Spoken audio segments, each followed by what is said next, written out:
Good morning students. Last క్లాస్లో మనం electric field intensity లేదా ఎలక్ట్రిక్ ఫీల్డ్ స్ట్రెంగ్త్ అంటే ఏంటి, electric field strength or electric field intensity due to a point charge ఎలా ఉంటుంది, దాని యొక్క ఈక్వేషన్ ఏంటన్నది మనం డిస్కస్ చేసాం. అలాగే కూలంబిక్ ఫోర్స్కి ఎలక్ట్రిక్ ఫీల్డ్ స్ట్రెంగ్త్కి మధ్య రిలేషన్ కూడా చెప్పాం, E = F/Q అని. ఇప్పుడు what are the null points లేదా వీటిని ఏమని పిలుస్తారంటే న్యూట్రల్ పాయింట్స్ అని పిలుస్తారు.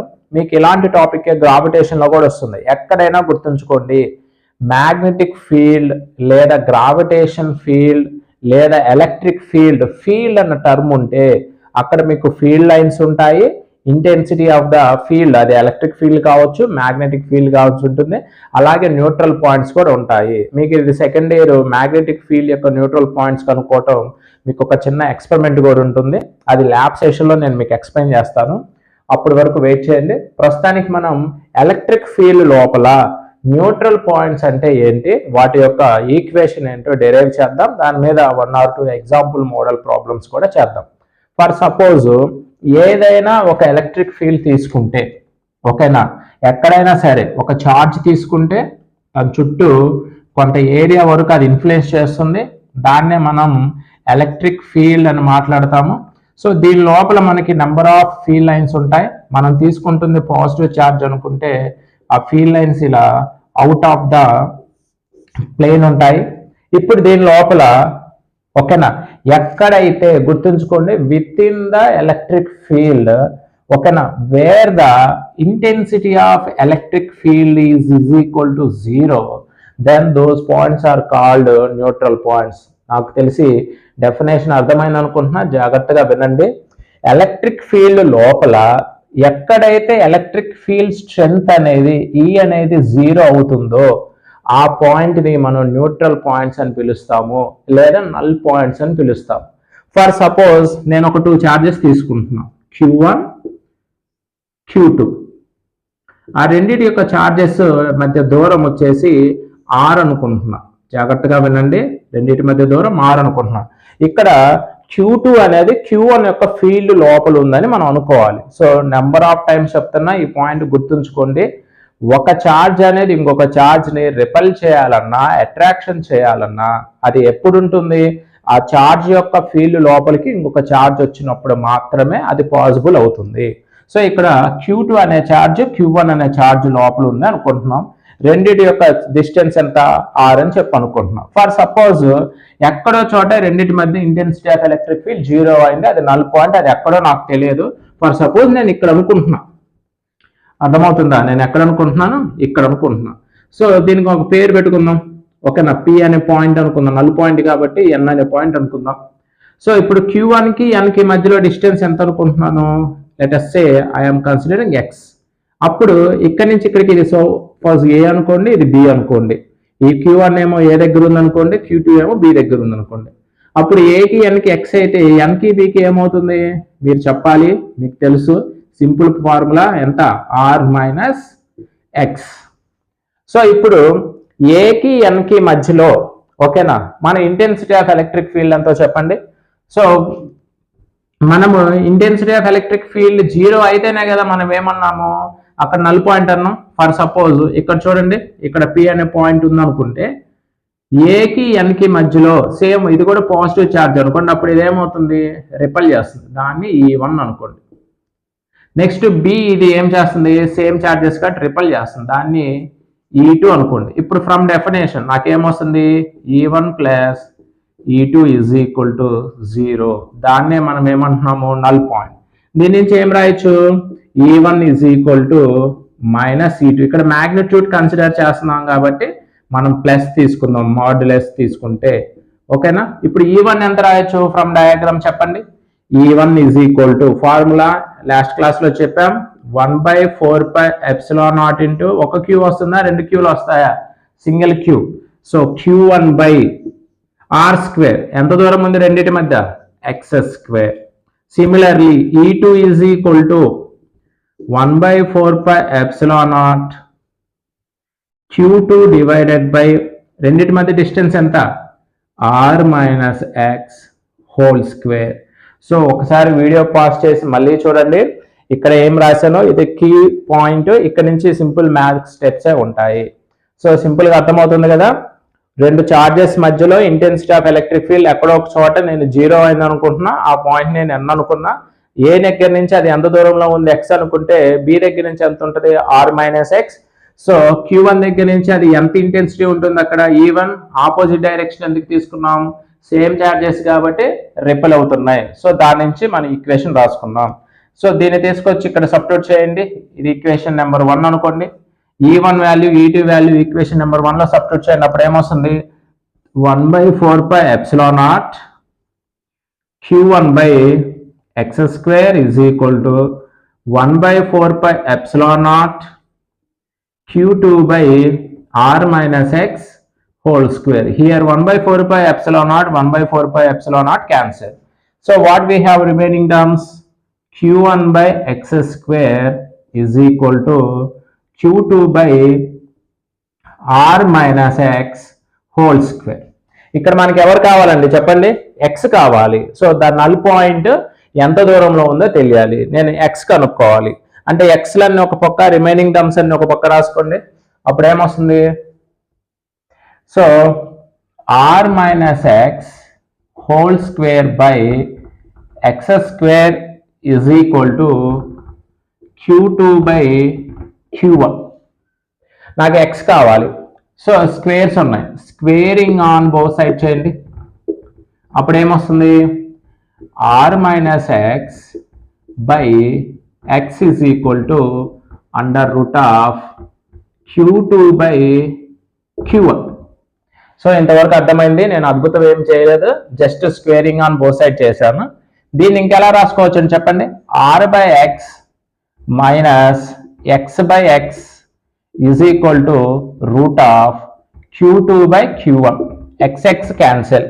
అప్పుడు ఏమొస్తుంది r by X minus 1 is equal to under root of Q2 by Q1. దీని నుంచి ఏం రాయొచ్చు, r by X is equal to -1 అటు వెళ్తే +1 under root of Q2 by Q1 +1. నాకు x కావాలా r కావాలా, x కావాలి. సో దీని నుంచి x ఈజ్ ఈక్వల్ టు ఏం రాయొచ్చు, so r divided by under root of Q2 by Q1 +1. So this is the expression for the null point. ఓకేనా, null point ఎంత దూరంలో ఉండడానికి చెప్పే ఇది ఒక ఎక్స్ప్రెషన్. ఇది మీరు బాగా గుర్తుపెట్టుకోండి, ఆబ్జెక్టివ్ కి మంచి ఇంపార్టెంట్ ఫార్ములా. ఇది ఎప్పుడండి, రెండు సేమ్ చార్జెస్ అయినప్పుడు. ఒకవేళ మనం ఆపోజిట్ చార్జ్ తీసుకుంటే అప్పుడు ఫార్ములా ఏమొస్తుందో చూడండి. అప్పుడు ఓకేనా, this is for same charges, same charges. ఓకేనా, Q1 Q2 రెండు పాజిటివ్ చార్జెస్ అయినప్పుడు. ఒకవేళ రెండు ఆపోజిట్ చార్జెస్ తీసుకుంటే, ఓకేనా, ఆపోజిట్ చార్జెస్ తీసుకుంటే ఏమవుతుంది ఆ ఫార్ములా. సిమిలర్లీ మీరు సాల్వ్ చేస్తే అప్పుడు x is equal to r divided by under root of Q2 by Q1 -1 వస్తుంది. సో గుర్తుంచుకోండి, సేమ్ చార్జెస్ తీసుకున్నప్పుడేమో ప్లస్ వస్తుంది డినామినేటర్ లో, ఆపోజిట్ చార్జ్ తీసుకుంటే మైనస్ వస్తుంది. మనం జనరలైజర్ గా ఏం రాయొచ్చు, x is equal to r divided by under root of Q2 by Q1 +r-1. So ఈ బాక్స్ లో పెట్టిన ఫార్ములా మీ అందరూ గుర్తుపెట్టుకోవాలి. సో సింపుల్ గా గుర్తుంచుకోండి, సేమ్ చార్జెస్ ఇస్తేనేమో ప్లస్ తీసుకోవాలి, ఆపోజిట్ చార్జెస్ ఇస్తేనేమో మైనస్ తీసుకోవాలి. ఇంకా న్యూట్రల్ పాయింట్స్ సంబంధించిన ఇంకొక పాయింట్ ఏంటంటే, రెండు సేమ్ చార్జెస్ అయితే న్యూట్రల్ పాయింట్ Q1 కి Q2 కి మధ్యలో ఉంటుంది. గుర్తుంచుకోండి, కన్ఫ్యూజ్ అవుతుంటారు. ఓకేనా, రెండు సేమ్ చార్జెస్ అయితే, ఓకేనా, సేమ్ చార్జెస్ అయితే న్యూట్రల్ పాయింట్ ఎక్కడ ఉంటుంది, Q1 Q2 మధ్యలో ఉంటుంది. ఓకేనా, ఇది మర్చిపోవద్దు. ఈ రెండింటికి మధ్యలో ఎక్కడైనా మనకి న్యూట్రల్ పాయింట్ ఉండొచ్చు. ఓకేనా, రెండు సేమ్ చార్జెస్ తీసుకున్నప్పుడు న్యూట్రల్ పాయింట్ ఖచ్చితంగా Q1 Q2 మధ్యలో ఎక్కడో చోట ఉంటుంది. అలాగే రెండు ఆపోజిట్ చార్జెస్ తీసుకుంటే న్యూట్రల్ పాయింట్ ఎక్కడ ఉంటుంది, Q1 కి Q2 కి మధ్యలో కాకుండా బయట ఉంటుంది, లైన్ జాయినింగ్ యొక్క బయట ఎక్కడైనా ఉండొచ్చు. అయితే సార్ బాగానే చెప్పారు, మరి Q1 Q2 బయట ఉంటే ఎక్కడ ఉంటుంది. ఓకేనా, సింపుల్ గా గుర్తుపెట్టుకోండి, Q1 Q2 రెండు సేమ్ ఛార్జెస్ అయితే, ఓకేనా, రెండు ఈక్వల్గా ఉంటే న్యూట్రల్ పాయింట్ ఖచ్చితంగా మిడిల్లో ఉంటుంది. అలా కాకుండా Q1 Q2 or not is equal to, అప్పుడు న్యూట్రల్ పాయింట్ ఎప్పుడు మ్యాగ్నిట్యూడ్, ఏ ఛార్జ్ యొక్క మ్యాగ్నిట్యూడ్ తక్కువ ఉంటుందో దానికి దగ్గరగా ఉంటుంది. For suppose Q1 is equal to 2 coulombs అనుకుందాం, Q2 is equal to 6 coulombs అనుకుందాం. అప్పుడు న్యూట్రల్ పాయింట్ ఎక్కడ ఉంటుంది? Q1 కి దగ్గరగా ఉంటుంది. ఓకేనా. ఇప్పుడు మనము న్యూట్రల్ పాయింట్ మీద ఒక ఎగ్జాంపుల్ ప్రాబ్లం సాల్వ్ చేద్దాం, మీకే ఒక ఐడియా వస్తుంది. ఇదంతా నోట్ చేసుకోండి. ప్రాబ్లం అర్థం చేసుకోండి. ఫైండ్ ద న్యూట్రల్ పాయింట్ అని అడగల, చాలా తెలివిగా అడిగాడు. ఓకేనా. ఇలాంటివి ఎవరికైతే ఫిజిక్స్ లో బేసిక్స్ ఉంటాయో, ఎవరైతే క్లాసెస్ రెగ్యులర్ గా వింటారో వాళ్ళు ఇలాంటి ఆన్సర్ చేయగలరు. ఓకేనా. Where the intensity of electric field 0 అవ్వచ్చు, లేదా నెట్ ఎలక్ట్రిక్ ఫీల్డ్ ఈజ్ 0 అని కూడా క్వశ్చన్ అడగొచ్చు. సింపుల్ గా ఫైండ్ ద న్యూట్రల్ పాయింట్ అని అడగడు. ఓకేనా. అలా అడిగితే అందరికీ న్యూట్రల్ పాయింట్ ఫార్ములా స్ట్రైక్ అవుతుంది. ఓకేనా. ఇలా కొంచెం ఇండైరెక్ట్ గా అడిగాడు. సో మనకు తెలిసిన ఫార్ములా ఏంటి? ఇంటెన్సిటీ ఆఫ్ ఎలక్ట్రిక్ ఫీల్డ్ ఎక్కడ 0 అవుతుంది దాన్ని న్యూట్రల్ పాయింట్ అంటారని మనకు తెలుసు. దాని ఫార్ములా ఏంటి? x is equal to r divided by under root of q2 by q1 plus or minus 1. ఇప్పుడు చెప్పండి, ప్లస్ తీసుకోవాలా మైనస్ తీసుకోవాలా? ఓకేనా. దానికోసం మీకు నేను చెప్పాను. ఓకేనా. రెండు చార్జెస్ సేమ్ ఉన్నాయి, ఆపోజిట్ ఉన్నాయా చెప్పాలి మీరే. Q1 is equal to 2 microcoulombs, Q2 is equal to 4 microcoulombs. ఓకేనా. రెండు పాజిటివ్ చార్జెసేగా, రెండు పాజిటివ్ చార్జెస్ అంటే ప్లస్ తీసుకోవాలి. అప్పుడు we know that x is equal to r divided by, ఓకేనా, under root of q2 by q1 plus 1. ఓకేనా. Find the distance where e is equal to 0. ఒక point question, ఒక చిన్న point మర్చిపోయారండి. Q1 Q2 are separated by a, ఓకేనా, Q1 Q2 are separated by a distance r is equal to 4 centimetres అని తీసుకోండి. ఓకేనా. నేను ప్రాబ్లంలో మెన్షన్ చేయటం మర్చిపోయాను.